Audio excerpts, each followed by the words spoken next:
요한복음은 많은 책 중에서도 생명, 이 생명을 말씀하시는 책이 주제가 생명입니다.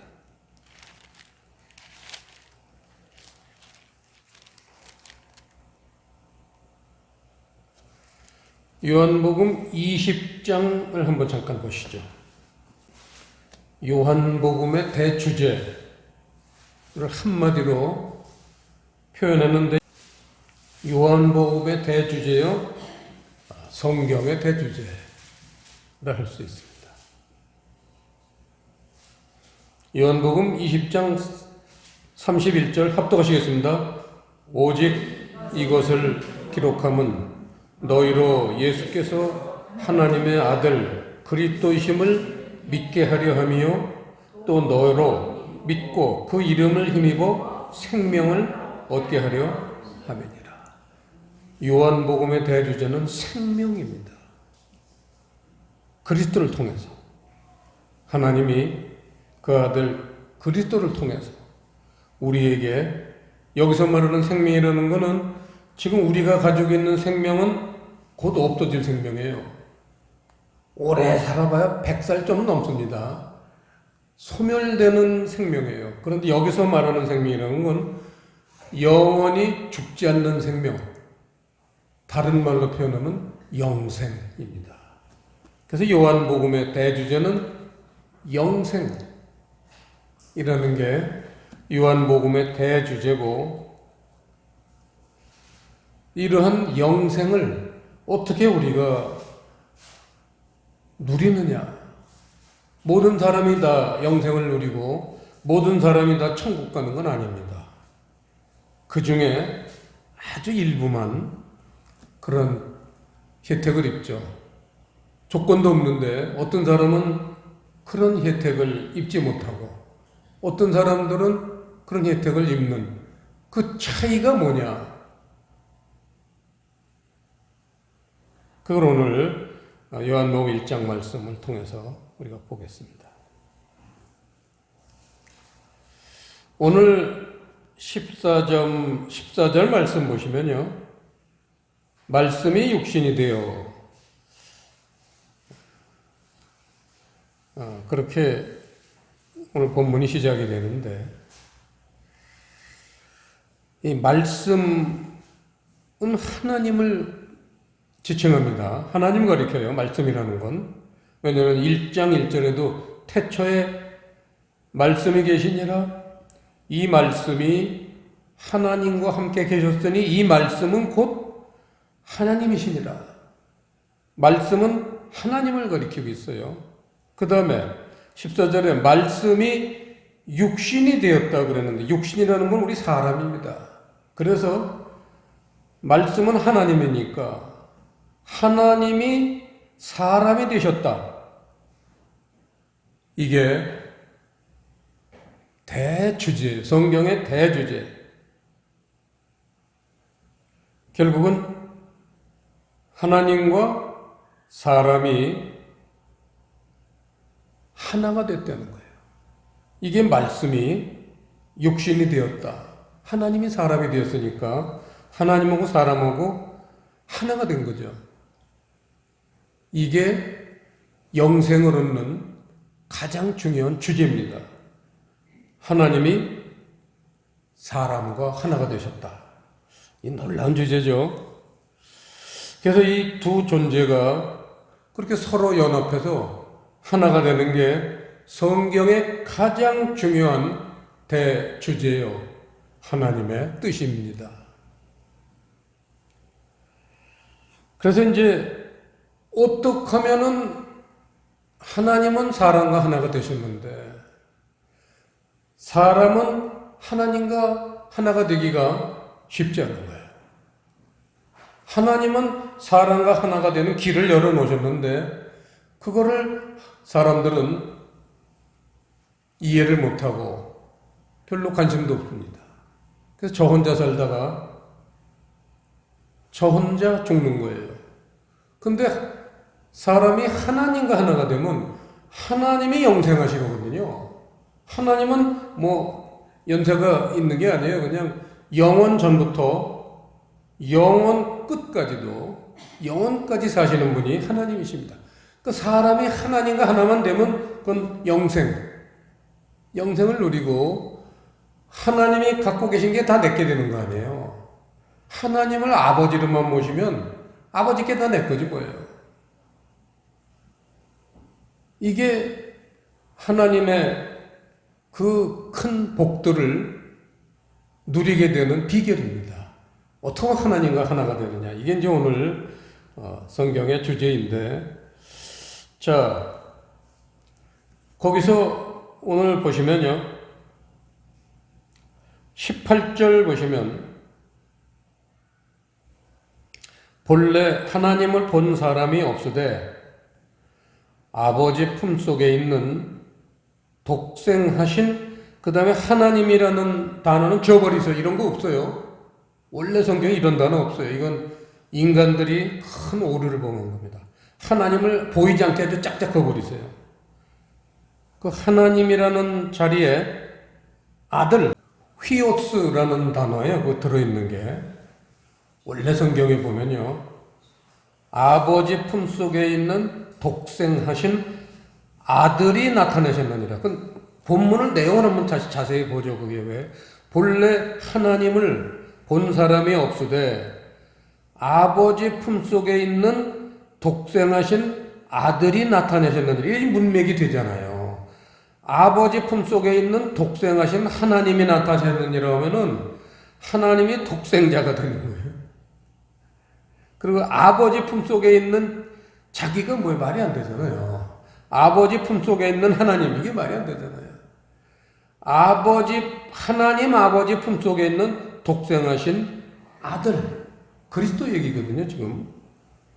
그래서 이 아들이라고 원래 성경에 기록되어 있는데, 어떻게 인간들이, 그건 인간의 실수라기보다는 뭐 근본적으로는 인간의 실수겠지만, 이 성경이 옛날에는 이제 지금처럼 뭐 인쇄기도 없고 또 종이도 없고 그러던 시절에 그 몇천 년 전에 주로 양피지, 그러니까 양을 벗긴 가죽하고 파피루스라고 저 나일강가 이런 강가에 가면은 갈대잎 이파리가 이렇게 좀 넓은 갈대잎 같은 게 있어요. 그거를 말려서 또 양피지, 양의 껍데기 벗긴 거를 말려서 거기다가 성경을 기록했어요. 그러니까 시간이 지나면 나무 이파리가 말릴 거 아니에요.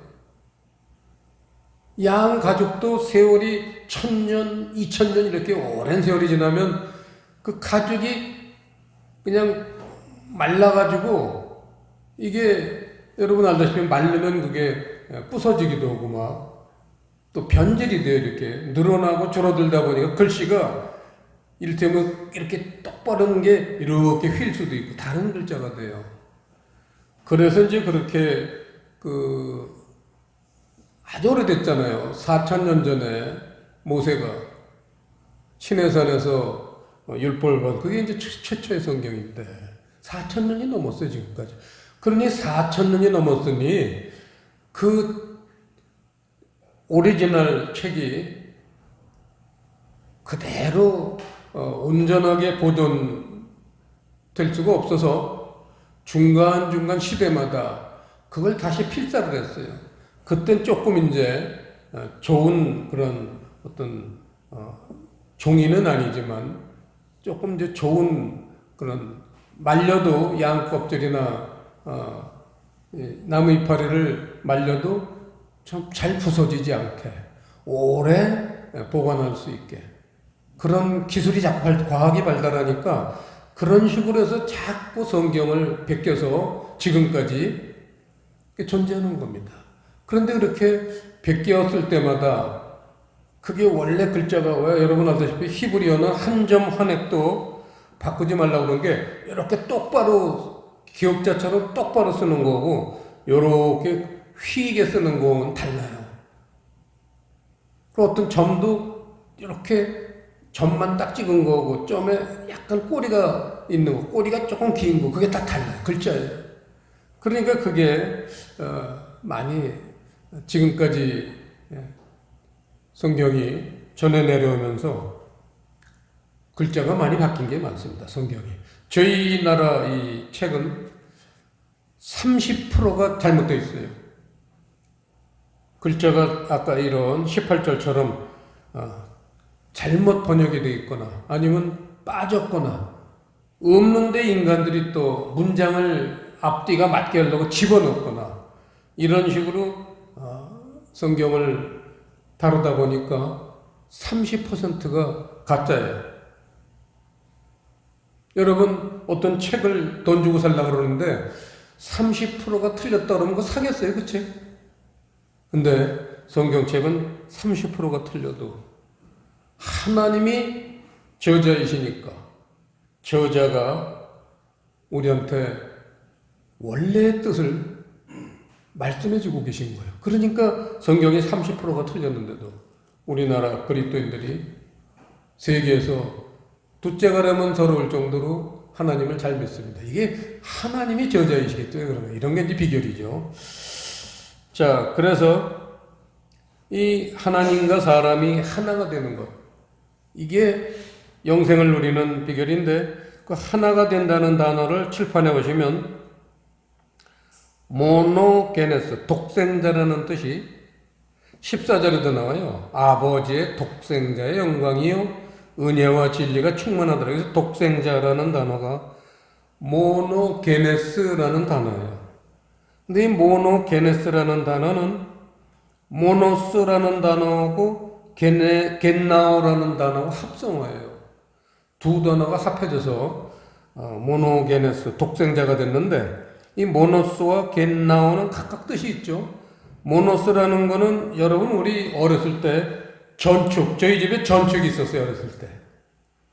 전축은요, 스피커가 양쪽에 이만하게, 양쪽에 스피커가 있어요. 이제 팍팍 울려가지고요, 전축으로 노래를 들으면 라디오로 듣는 것보다 훨씬 음악이 멋있습니다. 그런데 옛날에 스피커가 양쪽에 있을 때, 이쪽 스피커하고 이쪽 스피커하고 똑같은 소리가 나오는 전축을 모노라고 그래요. 모노 전축이라고 그래요. 그리고 이쪽에서 오고 이쪽에서 나오는 소리가 다른 거를 스테레오 전축이라고 그랬어요. 그 모노 전축의 모노가 바로 이 헬라어 모노스에서 나온 거예요. 영어는 헬라에서 나왔어요. 영어는 어디서 뭐 하늘에서 떨어진 게 아니에요. 이 헬라어고 히브리어는 성경을 기록해야 될 언어이기 때문에 하나님이 만들어 주신 거예요. 그래서 헬라어나 히브리어 성경 사전을 보면 그건 저자가 하나님인 거예요. 그게 세상 사전하고 다른 겁니다. 성경 사전은 저자가 하나님이에요. 사람을 통해서 기록하게 하신 것뿐이지. 그렇습니다. 그래서 모노스라는 건 하나라는 거예요. 하나. 그 다음에 겐나오라는 거는 낳다, 출생하다, 낳는 거예요. 하나로 난 것. 그게 독생자예요. 하나로 난 것.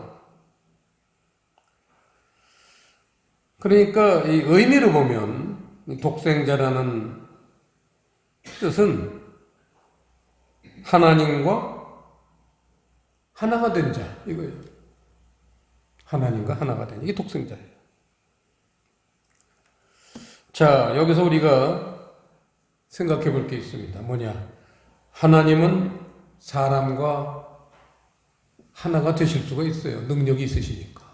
그랬는데, 그래서 오늘 우리가 찬송가 불렀잖아요.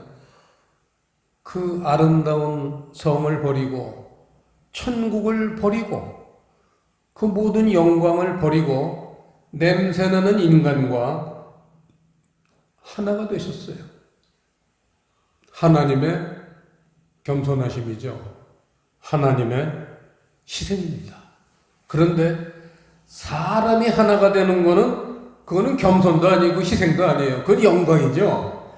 인간이 하나님과 같이 된다는 거는 그건 얼마나 축복입니까? 영원히 살 수 있고 그렇습니다. 그런데 자, 사람이 하나님과 하나가 되려면요, 그 속성상 불가능한 부분이 있어요. 잘 알 수 있죠? 그 이유는 하나님은 영의 존재입니다.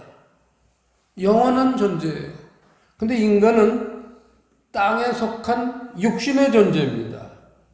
욕심과 이기심으로 가득 찬 멸망할 존재예요. 이런 존재가 영생하는 영원한 하나님과 하나가 될 수 있는가? 이게 쉽지 않은 거예요.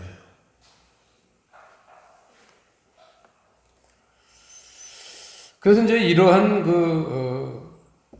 신비롭고 불가능해 보이는 일을 누가 먼저 이루신 거예요? 그게 예수 그리스도예요. 예수 그리스도는 본래 하나님이시로되 자기를 낮추셔서 사람으로 오셨어요. 하나님이 사람과 하나가 된 거예요. 그러신데 예수님은 또 자기가 하나님과 합해서 하나가 되셨어요. 그게 그리스도예요. 그게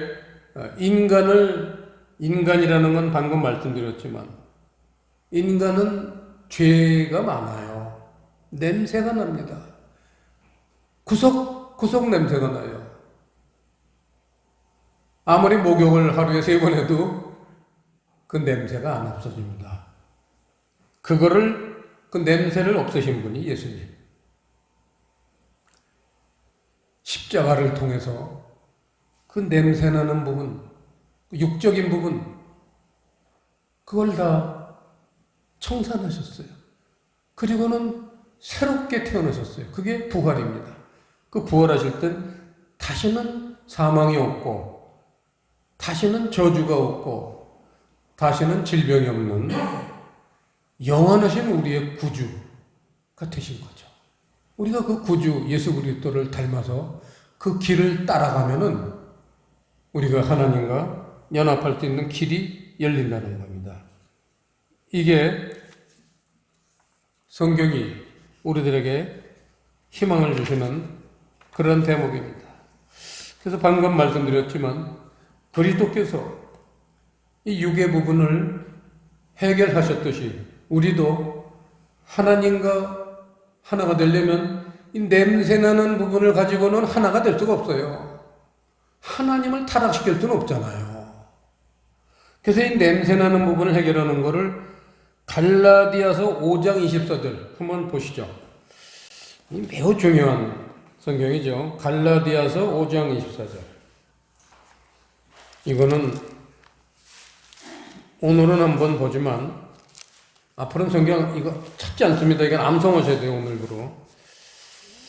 갈라디아서 5장 24절인데요. 거기 그리스도 예수의 예수라는 단어는 없어요. 인간들이 갖다 끼워놓은 거예요. 예수를 없어요. 예수라는 단어가 없어요. 원래 성경에는. 인간들이 너무 또 친절히 괜히 넣어도 안 되는 거예요.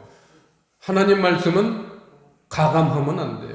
빼도 안 되고 더해도 안 돼요. 그래서 예수라는 단어를 빼고 읽어보겠습니다. 시작. 그리스도의 사람들은 육체와 함께 그 정과 욕심을 십자가에 못 박아나니라. 그리스도의 사람들, 그리스도인이라는 건 뭐냐? 육체와 함께 정과 욕심을 십자가에다가 못 박았다는 건 죽인다는 거죠. 정과 욕심을 십자가에다가 죽인 사람들. 이런 사람들이 하나님과 연합할 수 있는 준비가 된 사람들이죠. 그런데 잘 생각해 보세요. 이 정과 욕심이 어디로부터 옵니까? 그러한 악의 근원이 어디서 와요?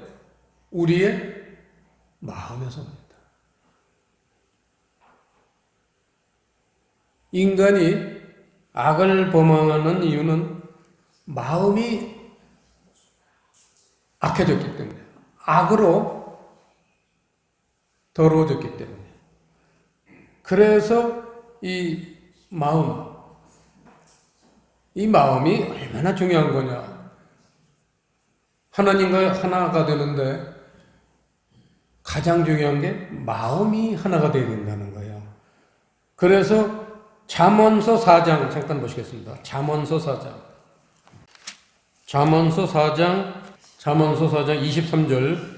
23절 합독하시겠습니다. 무릇 지킬 만한 것보다 더욱 내 마음을 지키라. 생명의 근원이 이에서 남이니라. 우리의 마음이라는 거는요, 생명의 근원이 된다는 거예요. 이걸 명심해야 돼요. 그래서 우리의 마음이 타락하면 하나님과 하나가 될 수 없어요. 우리 마음이 깨끗해야지만 하나님과 하나가 될 수 있습니다. 그래서 우리 마음이 깨끗해지기 위해서 하나님이 하시는 게 있어요. 그게 뭘까요? 한 단어로 그게 뭘까요? 우리 전도사님이 기도 인도할 때 가장 많이 쓰는 단어입니다. 자, 잠언서 17장 3절. 오늘 이거는 꼭 암송하셔야 돼요. 집에 갈 때까지 계속 생각을 해서. 아주 중요한 말씀. 오늘 가장 중요한 말씀입니다. 잠언서 17장 3절 합독하시겠습니다. 도가니는 은을, 풀무는 금을 연단하거니와 여호와는 마음을 연단하시느니라. 그래서 우리가 살면서 고생이 많은 거예요. 원치 않는 일이 막 생겨요. 병도 생기고 아프기도 하고 돈 좀 넉넉하게 쓰고 싶은데 돈이 맨날 딸려. 자식들이 잘 되길 바라는데 맨날 자식들이 어디 아프고 뭐 잘 안 돼. 이게 전부 도가니는 은을, 풀무는 금을 연단하거니와 여호와는 마음을 연단하시느니라. 우리가 살면서 고통스러운 일, 그런 일이 많이 생기면 얼른 눈치채야 돼. 이게 뭐예요? 내 마음을 깨끗하게 하시는 거다. 내 마음에 뭐 욕심이 들어오고 세상 좋아하고 돈 좋아하고 그러니까 하나님이 그거 버리고 깨끗하게 만드시는 거구나. 이렇게 생각하면 되는 거예요. 그러니까 어려운 일이 생기면 무조건 감사하면 돼요. 무조건 하나님한테 고맙습니다 하면 돼요. 왜냐면 이 어려운 일이 나한테는 어려운 일이지만 하나님은 그 사람과 하나 되기 위해서, 연합하기 위해서, 영생을 누리는, 영생을 주기 위해서 하시는 작업이다. 이렇게 이해하시면 아주 쉽습니다. 그래서 마음이 하나가 되면 특징이 나타나요. 오늘 본문으로 돌아가시면요. 간단한 특징이에요. 예수님이 독생자, 하나님과 마음이 하나 된 자잖아요. 14절 보세요. 말씀이 육신이 되어, 하나님이 사람과 하나가 되어 그랬죠. 우리 가운데 거하심에 우리가 그 영광을 보니 아버지의 독생자의 영광이요 은혜와 진리가 충만하더라. 독생자, 하나님과 하나가 되면은 특징이 나오죠. 뭐가 충만해요? 은혜와 진리가 충만해야 돼요. 은혜는 사랑이고 진리는 말씀이에요. 말씀의 뜻이죠. 사랑과 진리가 충만하게 되면 이게 하나님과 하나가 된 증거가 된다 이거예요. 자, 결론입니다. 이렇게 하나님과 하나가 된다. 그걸 전문적인 용어는 마음이 합한 자다 이렇게 말하죠. 독생자라는 건 하나님과 마음이 합한 자예요. 그래서 사도행전 13장을 보세요. 마지막으로 하나 더 찾아보겠습니다.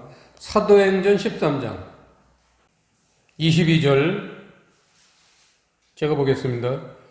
폐하시고 다윗을 왕으로 세우시고 증거하여 가라사대 내가 이새의 아들 다윗을 만나니 내 마음에 합한 사람이라 내 뜻을 다 이루게 하리라 하시더니, 여기서 내 마음에 합한 사람, 이게 독생자예요. 다윗이 독생자가 됐다는 거예요. 그래서 그렇게 독생자가 되면 내 뜻을 다 이루게 하리라. 이 세상에서 하나님이 하실 일을 대신하는 사람들, 이 얼마나 축복입니까? 하나님이 다 못하신 일, 우리 예수 그리스도께서 이 땅에 오셔서 다 못하신 일을 독생자가 된 그 후예들에게 마저 다 해라. 그게 뭐예요? 다 못하신 일이 사람들을 구원하는 일, 사람들을 일으키는 일, 그 일이에요. 사람들을 사랑하는 일, 이거를 독생자가 된 사람들을 통해서 이루시겠다는 거예요. 내 뜻을 이루리라 그랬잖아요. 그래서 우리는 독생자가 된 증거, 말씀과 사랑으로 마음에 가득 차야 돼요. 둘째, 그런 사랑의 일을 해야 돼요. 이웃을 사랑하는 그런 모습의 사람이 돼야 돼요. 그거는 독생자가 된 증거입니다. 그런 사람들이 천국을 누릴 수 있습니다. 영생을 누릴 수 있죠. 자, 근데 우리가 이제 아까도 얘기했지만 마음을 연단하신다는 게, 근데 사람들이 이 세상에 살다 보니까 그 육신의 즐거움, 그게 만만치 않아요. 버리기가. 육신의 즐거움, 돈, 쾌락, 별의별 쾌락이 많습니다. 그래서 우리가 이러한 영생을 누리는 독생자 신분을 누리기 위해서는, 또 지속하기 위해서, 하나님과 하나가 됐더라도 금방 변심하면 안 돼요.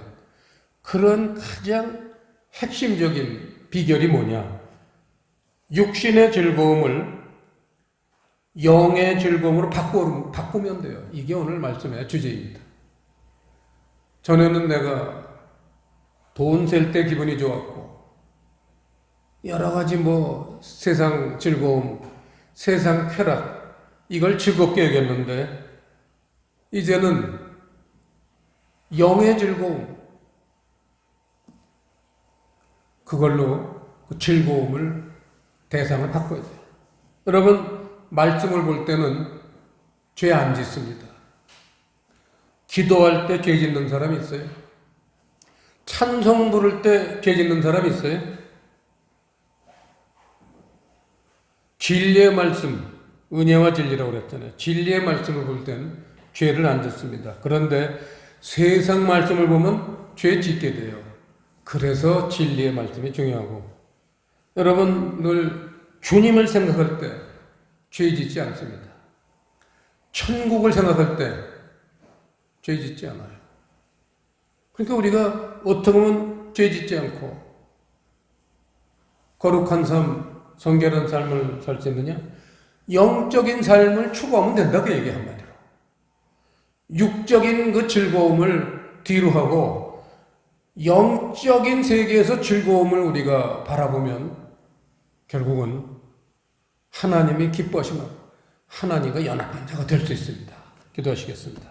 아버지 하나님, 오늘 요한복음 1장을 통해서 독생자 하나님과 연합하는 자에 대한 비결을 가르쳐 주셨으니, 이 말씀이 우리에게 잘 박힌 못처럼 우리 심정에, 우리 영혼에 깊이 뿌리를 내리게 해 주옵소서.